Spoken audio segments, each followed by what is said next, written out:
So I have Jimmy Lee here today, and recently, I guess it was in January, started as a solutions consultant in his first role.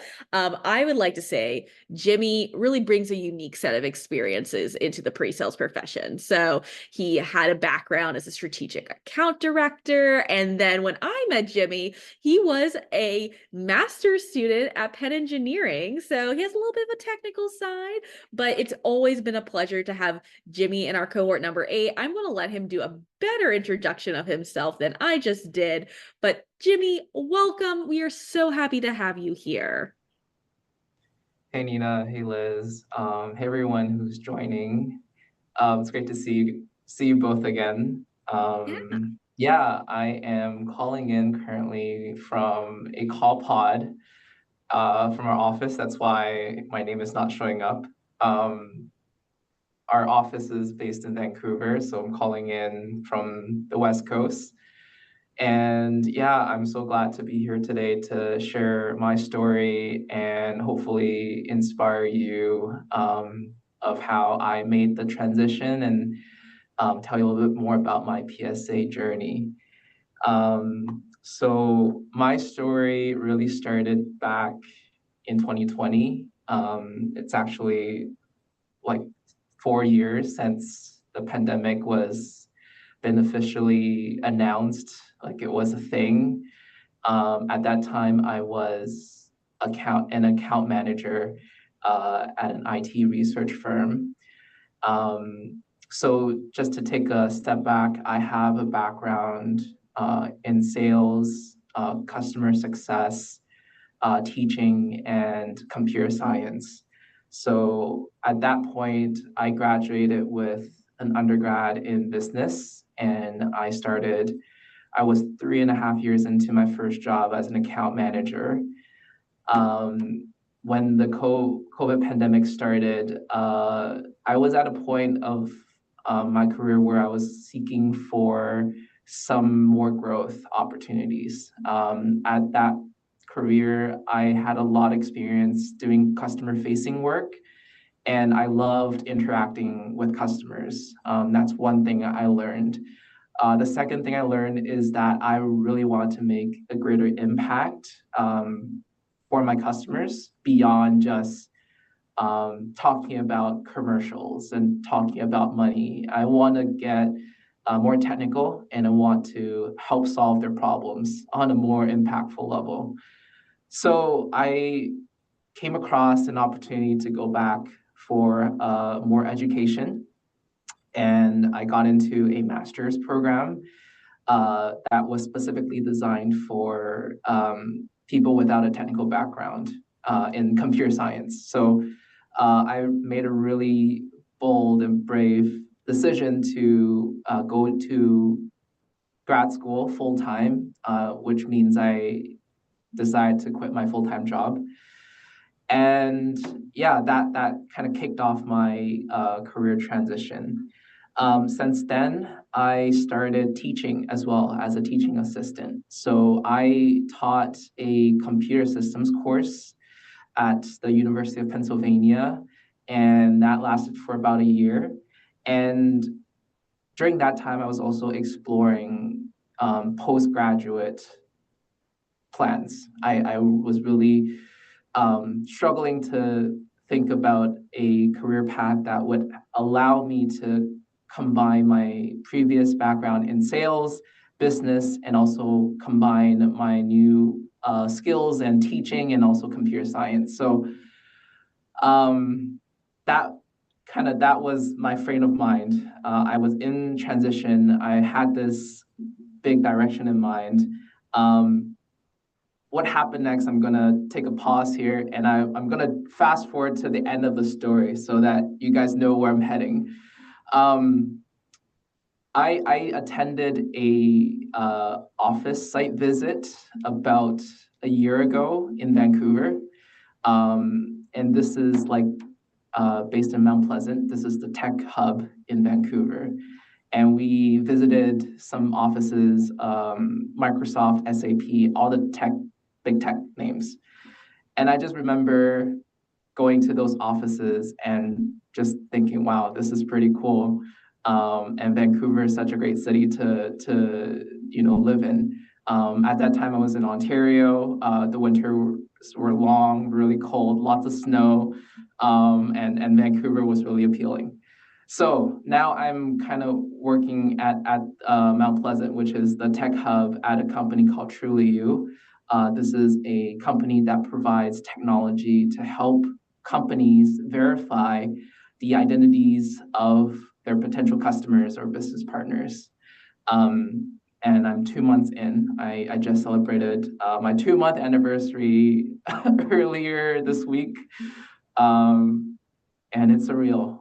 Every day that I come to work, it just feels still like a dream that it's happening. So how did I get from that point where I was struggling to figure out what the best path is forward to right now? I did a couple of things. First, I talked to people to network and figure out, what are they doing with a similar background. So spoke to some classmates, and one of them happened to be in pre-sales. So that's when I first knew about pre-sales. And then another connection suggested pre-sales collective. So I joined the Slack community, and that's when I heard about PSA. It has been on my radar for the longest time. I've been listening to the podcasts. I've went to, funny enough, one of these webinars as an attendee. And then I decided to, start reaching out and start the admissions process, right? As Nina mentioned, it doesn't hurt to start the conversation. And I remember vividly when I spoke to Nina, I was on the fence because I was very busy with my grad school. And I actually didn't decide to join PSA until the very last minute. So it is not like, oh, you apply and then you're on the hook. No, it's like an exploration process where you're doing your research and figuring out whether this is right for you. So I'm here speaking today because I went through PSA, Pre-Sales Academy. So I'm going to talk a little bit about what my experience was like. So I did this program of, I think it was March to May of last year. At that point, I was still completing grad school, so I had to balance a couple things around. There were 3 phases, as Liz mentioned. I think for me, stage 2 was the most heavy amongst all of them. Like if you're thinking about 8 to 10 hours per week for phase 1, then probably closer to 12 to 15 hours per week for phase 2. That was for me. And I think for the reason being, it's because you really get what you put in for PSA. Phase 2 is a lot of synchronous sessions and demos and preparation for phase 3. So it required a lot of just time to digest the material, practice, and then doing the demos and meeting with your mentors and all that. So stage 2 was pretty heavy, but I think for me, I really was strategic in scheduling my hours, time management. So I felt that I got a lot out of the entire program. And I think there are 3 aspects that I like to talk about. The first thing is that it's a lot of structure. So you follow through the curriculum and you're really well prepared to go into a demo situation and know how to structure your talk track and your presentation. And there are also like assignments, resources beyond the demos that will set you up for success. The second piece, it's the mentorship. So I stayed in contact with my PSA mentor throughout my job search process and even beyond. I'm actually going to be talking to him tomorrow as a touch point after I've started for 2 years. So that mentorship was valuable because it's a long and hard process to transition and pivot. Jimmy, let's get back to you to wrap up your story about yourself. Yeah, I'm so sorry, guys. Good. Technical difficulties happen all the time during demos, so this is like a real life demonstration of that. Exactly. So I was talking about the three things I found most valuable from PSA. And I think the first thing was structure, doing demos. The second thing was the mentor. The last thing, it's the community, because in stage three, you're pretty much kind of you're starting your job search process, and the job market is, it can be challenging. So it helps to have a community of peers who are going through the same thing, to kind of keep you accountable, and also just rant at times when you're ghosted by Sure. companies. And having Nina hosting weekly office hours is also a very good opportunity for us to get reoriented, get together and share some of the challenges and wins. So those are the things I found really, really helpful during PSA and after. In the interest of time, I'm gonna pause and uh, answer any questions that you may all have. Yeah. No, I miss you so much at office hours, Jimmy. Like it I love all of our students, but Jimmy was a quite the jewel in office hours, made my weeks. Yes, let's see if we have any questions. So I do see a question about jobs in the UK. This program is limited for students in the US and Canada. We are looking to explore expansion in the future, but as of right now, it's not set in stone. So we will definitely kind of share more details as that kind of comes to fruition. Um, I'll have one last question for you, Jimmy, because I do want to wrap this up and because we are at the top of the hour. Jimmy, when you were looking into a pre-sales role, what kind of verticals were you really focusing on? Like what really excites what section of the tech world was like, hey, I want to work in this space? Yeah, that's a great question. I think one of the good advice I got during the job search process is to start from what you're passionate about. So think about the apps that you use daily on your phone. Like, what are those apps that you love? Mhm.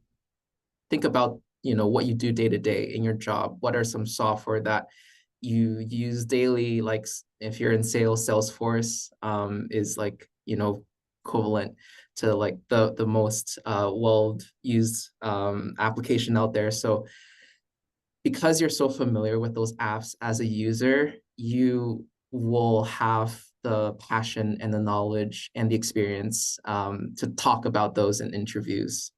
And I started there, but Trulioo is in a very, very niche space. So I didn't really know about them until I saw this opportunity, and um, through networking and just doing my own research, this turns out to be a very fascinating space. So yeah, I'm very excited about the challenges that I get to solve in this industry. Nice. I love that. Thank you for sharing, Jimmy. Well, we did go over time. I'm so sorry. Thank you all for staying late with us. If you have extra questions for us, please send it our way. Reach out. I'm going to send up a follow-up email. You could email us any questions you have. But thank you all for Um, being present. Nina, I know there are two questions directed at me. Can I just rapid fire Okay, go question? for it. Okay. Question: what were the challenges of the job search and the hiring process? Very, very rough job market. So, persistence is key, and just finding your group and community to stay motivated. Second question: what's your favorite part about being a solutions consultant? It's really dynamic and cross-functional. You touch so many different teams, and you collaborate. And for me, it was just a very eye-opening experience working with salespeople, product managers, and engineers. And yeah, that's probably my favorite part at the moment. Oh, thank you, Jimmy, for jumping and answering those questions. I want to be mindful of your time, but thanks everyone for being here. Like I said, if you have any questions, reach out, but I'm going to end this session and we hope to see your application very soon. Have a good night. Bye.